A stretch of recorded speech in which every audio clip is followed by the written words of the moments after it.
வணக்கம், welcome to Chitra Murali's kitchen. இன்றைக்கி என்ன ரெசிபி பார்க்க போகிறோம் அப்படின்னா, பட்டாணி போட்ட ஒரு ரைஸ், அப்புறம் வந்து சொரக்காய் கோஃப்தா பண்ணி அதில் ஒரு கிரேவி பண்ண போகிறோம். அவ்வளோதான். எப்பயும் போல் நம்மளுடைய தயிர் சாதம் இருக்குது, அவ்வளோதான். இப்போ என்ன பண்ண போகிறோன்னா, முதல்ல வந்து பட்டாணி ரைஸ்க்கு ரெடி பண்ணிவிடுவோம். அதுக்கப்புறம் கோஃப்தா எப்படி பண்ணுறதுன்னு பார்த்து அப்புறம் கிரேவி எப்படி பண்ணுறதுங்கிறத பார்ப்போம். நான் அடுப்பில் வந்து நல்லா அடிகனமான பாத்திரம் தான் வச்சுருக்கேன். நீங்களும் அடிகனமான பாத்திரம் வச்சிங்கன்னா அப்படியே மூடி போட்டு வேக வச்சிடலாம். குக்கரில் வைக்கணுங்கிற அவசியம் இருக்காது. நல்ல எண்ணெய் வந்து எண்ணெயும் ஒரு டீஸ்பூன் வந்து நெய்யும் விட்டுருக்கேன். ஸோ நல்லா காஞ்செடுத்து தாளிக்க வேண்டிய சாமான் என்னென்னு பார்த்துடலாம்.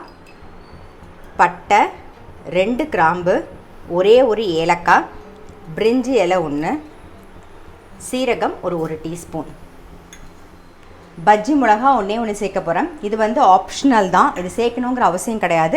இதை நீங்கள் போட்டுட்டு அப்படியே பட்டாணியை லைட்டாக மிக்ஸ் பண்ணிவிட்டு ரைஸ் போட்டு தண்ணி விட்டு வச்சாலும் ஒன்றும் தப்பு இல்லை. சரி இருக்குது அப்படிங்கிறதுனால இது ஒரு நல்ல ஒரு வாசனை கொடுக்கும் அப்படிங்கிறதுக்காக நான் அது பஜ்ஜி மிளகா சேர்க்குறேன். அது ஆப்ஷனல் தான். இப்போ பட்டாணி சேர்த்துக்கலாம்.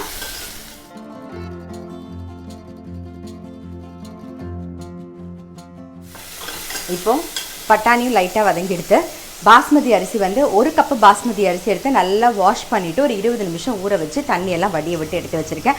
அது அந்த நெய்யில் அப்படியே அந்த நெய்யும் எண்ணெயுமா போட்டிருக்குமா, அதில் லைட்டாக ஒரு பிரட்டிட்டு தண்ணி சேர்த்துருவோம்.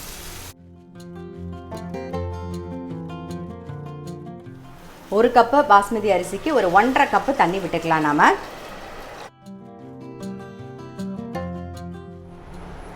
தேவையான உப்பு சேர்த்துருவோம். ஒரு கொதி வந்ததுக்கப்புறமா நம்ம வந்து மூடி வச்சிடலாம். சிம்மில் வச்சு மூடி வச்சிருவோம்.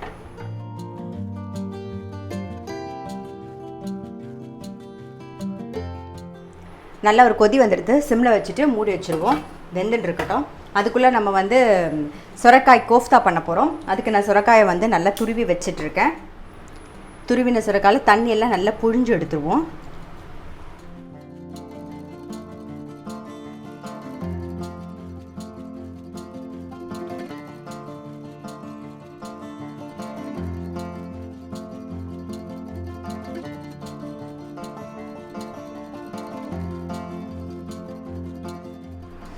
தண்ணியெலாம் புழிஞ்சு எடுத்துட்டோம். இதில் வந்து கடலை மாவு சேர்த்துக்கலாம். பைண்டிங்காக சேர்க்குறோம். ஒரு 1/4 கப் எடுத்து வச்சுருக்கேன். வேணுங்கிறத நம்ம சேர்த்துக்கலாம். அப்புறம் தேவையான உப்பு, கொஞ்சம் மஞ்சள் பொடி,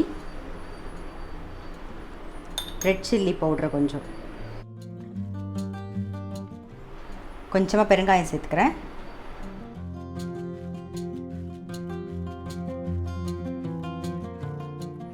நான் எடுத்து வச்ச கடலை மாவு ஃபுல்லாக கரெக்டாக இருந்தது. அதோட நான் ஒரே ஒரு டேபிள் ஸ்பூன் வந்து அரிசி மாவும் சேர்த்துருக்கேன். இதை பாருங்கள், இப்போ தான் மிக்ஸ் பண்ணுறேன். கையில் கொஞ்சமாக எண்ணெய் தடவின்றிருக்கேன். தடவிட்டு இங்கேயும் தடவிருக்கு. சின்ன சின்ன கோஃப்தாவாக நம்ம உருட்டி வச்சுருவோம்.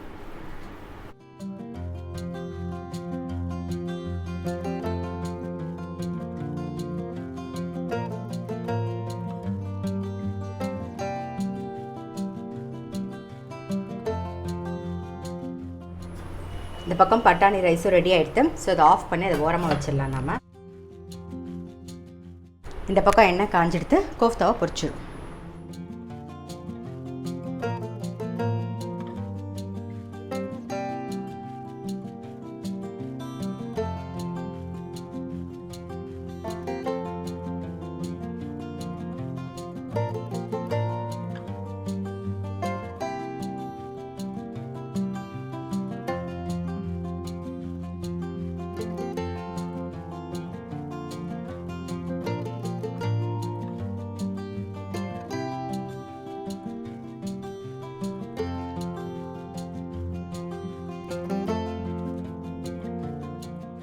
இந்த கோஃப்தா பொரியட்டும். அதுக்குள்ளே இந்த பக்கம் கடாய் வச்சு எண்ணெய் விட்டுருக்கோம். அதை நல்லா காஞ்செடுத்து அதில் வந்து வெங்காயம் போட்டுக்கலாம். ஃபஸ்ட்டு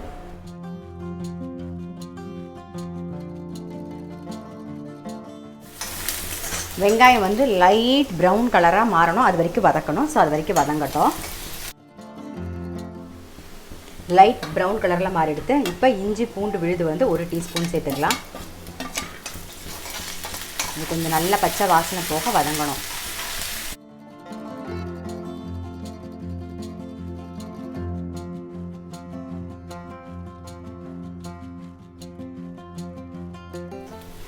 வெங்காயம், இஞ்சி, பூண்டு விழுது நல்லா வதங்கிடுது.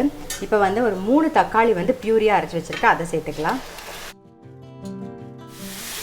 இதுலேயே வந்து மஞ்சள் பொடி, ரெட் சில்லி பவுடர், அப்புறம் தனியா பொடி எல்லாமே இதுலேயே சேர்த்துருவோம். நம்ம மஞ்சள் பொடி, காரத்துக்கு ரெட் சில்லி பவுடர், அப்புறம் ஒரே ஒரு பச்சை மிளகா,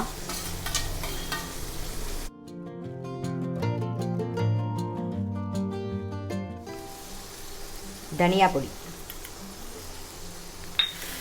இது எல்லாம் சேர்ந்து நல்லா கொதித்து எண்ணெய் பிரிஞ்சு வரணும். எப்படியும் ஒரு 5 நிமிஷம் 10 நிமிஷம் ஆகும். வெயிட் பண்ணணும். இது நல்லா கொதிக்கட்டும். அதுக்குள்ளே வந்து முந்திரி பருப்பு வந்து வெந்நீரில் ஒரு 5-6 முந்திரி பருப்பு ஊற வச்சு வச்சுருக்கேன். அதை அரைச்சி எடுத்துகிட்டு வந்துடுவோம். நல்லா நைஸ் பேஸ்ட்டாக அரைச்சி எடுத்துகிட்டு வந்துடுவோம்.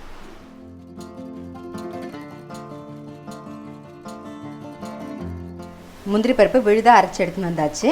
ஸோ இந்த பக்கம் பாருங்கள், தக்காளி நல்லா வதங்கி கொஞ்சமாக எண்ணெய் பிரிஞ்சு வந்துட்டுருக்கு. இந்த ஸ்டேஜில் ஒரு 1/4 டீஸ்பூன் வந்து சர்க்கரை சேர்த்துக்கலாம்.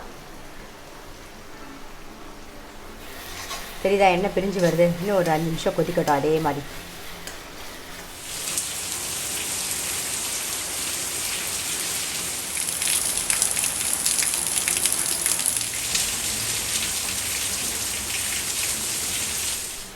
பாருங்கள், தக்காளி நல்லா பச்சை வாசனை போய் நல்லா கொதித்து இந்த மாதிரி எண்ணெய் பிரிஞ்சு வரணும். ஒரு வாட்டி பார்த்துருங்க, இந்த மாதிரி எண்ணெய் பிரிஞ்சு வரணும். இப்போது வந்து நம்ம அரைச்ச முந்திரி விழுது சேர்த்துக்கலாம். உங்கள்கிட்ட ஃப்ரெஷ் க்ரீம் இருந்தால் அதை கூட நீங்கள் சேர்த்துக்கலாம். பட் முந்திரி பருப்பு இருக்கும், அதனால் அதை நீங்கள் அரைச்சிட்டு அதை கூட சேர்த்துக்கலாம். இப்போ இதுக்கு தேவையான அந்த கன்சிஸ்டன்சிக்கு என்ன தேவையோ அந்த அளவுக்கு தண்ணி விட்டுக்கலாம். நம்ம மிக்ஸி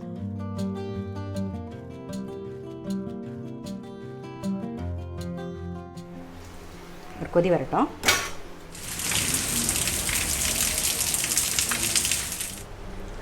முந்திரி பருப்பு விழுது சேர்த்து நல்லா கொதிச்சிருத்து பாருங்கள். இப்போ வந்து நம்ம வந்து கசூரி மேத்தி, அதாவது ட்ரை ஃபெனுக்ரிக் லீவ்ஸ் வந்து சேர்க்க போகிறோம். அப்புறம் கரம் மசாலா சேர்க்க போகிறோம். பொரிச்சு வச்சு அந்த கோஃப்தாவையும் சேர்த்துருவோம். கரம் மசாலா ஒரு மிக்ஸ் பண்ணிவிட்டு அப்புறம் கோஃப்தா சேர்த்து ஒரு 5 நிமிஷம் கொதிக்கணும். ஏன்னா அந்த கோஃப்தாவில் இந்த கிரேவியோட இதெல்லாம் இறங்கினா தான் நல்லாயிருக்கும்.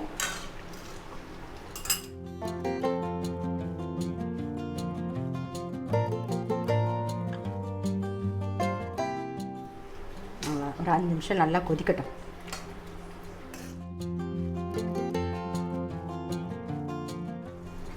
பாருங்கள், கோஃப்தா போட்டு நல்லா கொதித்து எண்ணெய் பிரிஞ்சு வந்திருக்கு பார்த்தீங்களா. ஸோ இப்போ ஆஃப் பண்ணிடலாம். ரெடி ஆகிடுது நம்மளது.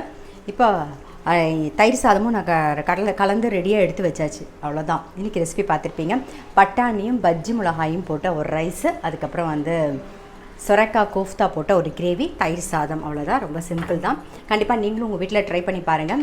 சொரக்காய் வந்து கொஞ்சம் இருந்தாலே போதும். அப்புறம் நம்ம பைண்டிங்க்கு கொஞ்சம் கடலை மாவு போட்டு தான் பண்ண போகிறோம். ஸோ ரொம்ப சிம்பிளாக இருக்கும், நல்லா டேஸ்ட்டாக இருக்கும். இது நீங்கள் சப்பாத்திக்கு ரைஸ்க்கு எப்படி வேணாலும் தொட்டு சாப்பிட்லாம். ஸோ கண்டிப்பாக ட்ரை பண்ணி பாருங்கள்.